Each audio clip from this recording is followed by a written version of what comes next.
If you would, if you brought a Bible, and I want to read, I want to begin tonight with just one verse, and then I want to do a little work in this story. We'll do some work from the Old Testament and the New Testament, but I want to start in the book of Mark in the 4th chapter, and I want to just read one verse because it lays out a statement that I really want to wrestle with you a little bit tonight, and I want to work on from a perspective of what's going on in the world today, all right? Without being pointed, without calling out stuff and issues of the day, but looking at it through the lens of the life and ministry of Jesus.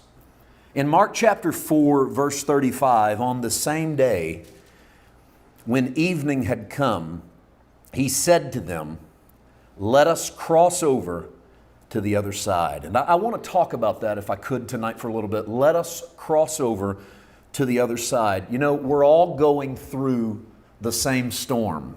In some ways, we're all going through the same storm socially. We're all going through the same storm politically. We're all going through the same storm in certain ways economically. But we're not all in the same boat. Does that make sense from a practical standpoint? We're not all in the same boat. I don't know exactly what you're going through. I have a general idea of what you're going through because we're not in the same boat. You and I aren't walking this out together. We're not riding across the sea in the same vessel. Whether it's the stuff going on around us or it's the individual stuff that we deal with, we're all going through a storm in our boat.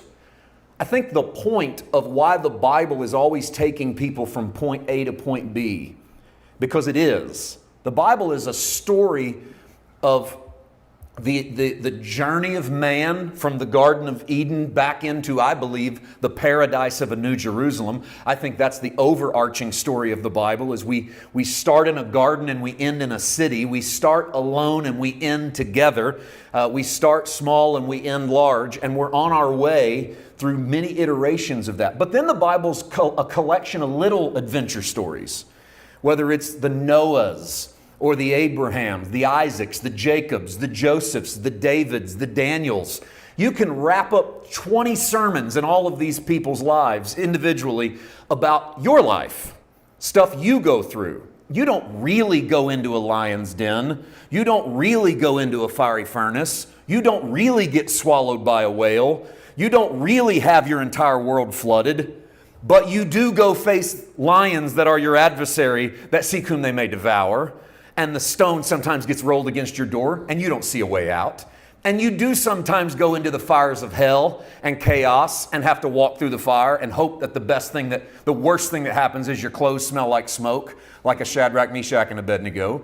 You do sometimes have your financial world flooded, or your mental world flooded, or your physical world flooded, or you get the point. That's the beauty of pulling these little stories from the Bible, is to watch how these men and women encountered these incidents. And so there's this recurring thing in the Bible of these many adventures. And when you watch the ministry of Jesus, he's always on one.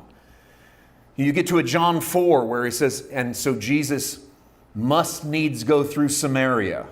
He's trying to go from point A to point B, but he must go through. The Bible's very emphatic. He must go through Samaria. Why must he go through Samaria? None of his peers went through Samaria. They all crossed the Jordan and avoided Samaria. But he had to go through Samaria because there's a little woman at a well at 12 o'clock in the afternoon who can't feel comfortable going to the well at 6 in the morning because she's been married 5 times and she's living with a guy she's not married to, and she's sick and tired of having to defend herself and feel condemned. So Jesus must go to a well in Samaria because there's a woman there that's in need. And so there's a mini adventure. There's us taking off the beaten path because it's the heart of the Father to go follow those little adventures. You're on one tonight.